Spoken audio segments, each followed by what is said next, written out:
médicales montrent que grâce à la caresse, les personnes âgées peuvent apaiser leur stress, peuvent apaiser leurs angoisses et retrouvent un sens à l'humanité et à correspondre avec ceux avec lesquels elles s'adressent.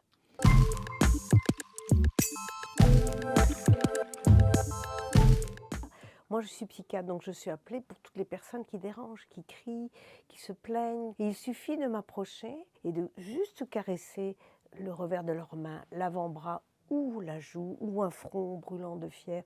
Et immédiatement, le regard se tourne vers moi et immédiatement, ces personnes s'apaisent. Et là, je peux commencer à leur demander « Mais qu'est-ce qui ne va pas?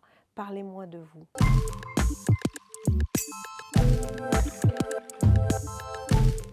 Il faut vraiment se rappeler que lorsque, pour les mamans, elles avaient un petit bébé dans le ventre, c'est une question qui est tout à fait naturelle.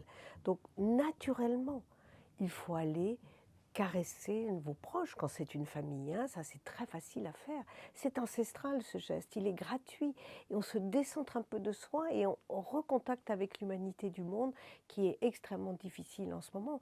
Et pour les malades d'Alzheimer, les bébés, les enfants autistes, les plus vulnérables et bien entendu lors de l'agonie ou des moments de fin de vie, sujet qui nous intéresse tous aujourd'hui.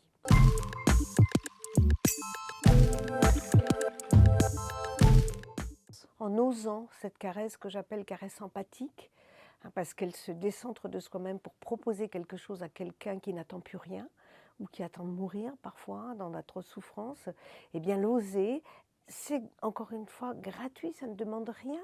Et le caressant-caressé reçoivent à la fois une inondation de notre cerveau d'ocytocine, qui est l'hormone de l'attachement, de la dopamine, qui est l'hormone du plaisir.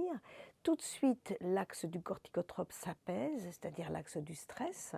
L'hypertension diminue et on peut commencer à s'apaiser et à se parler. Donc c'est une sorte de thérapeutique non médicamenteuse.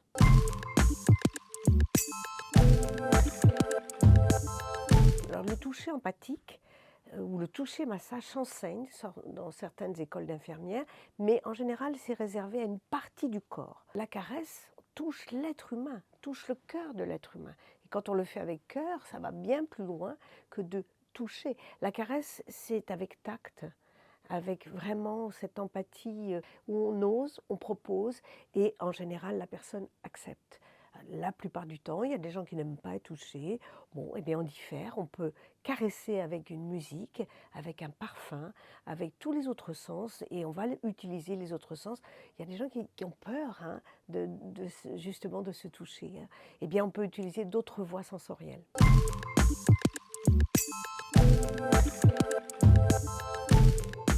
Elle avance notamment, je vous dis, pour les personnes les plus vulnérabilisées par la maladie à l'hôpital et pour les situations de fin de vie. Sur Internet, vous tapez les mots-clés, hein, fin de vie, agonie, euthanasie, hop, vous voyez tout de suite deux mains. La main d'un soignant et la main de quelqu'un qui va mourir. Et là, il n'y a pas d'autre technicité que celle de l'humanité. Et on se doit, parce qu'un être humain, je lui dois quelque chose en tant qu'être humain. Et c'est du premier geste, du premier moment où on sort du ventre de notre mère jusqu'à la fin de vie, cette main-là, cette main empathique, cette main humaine, eh bien, va nous garder au milieu des hommes et va respecter notre dignité.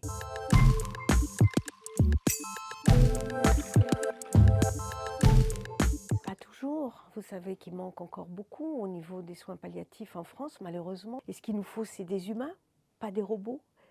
Pas des mains mécaniques, pas un soin technique, mais un soin d'humanité. Donc, plus nous aurons d'humains, de bénévoles, de soignants qui seront formés à cette caresse, mieux on mourra, entre guillemets, en France.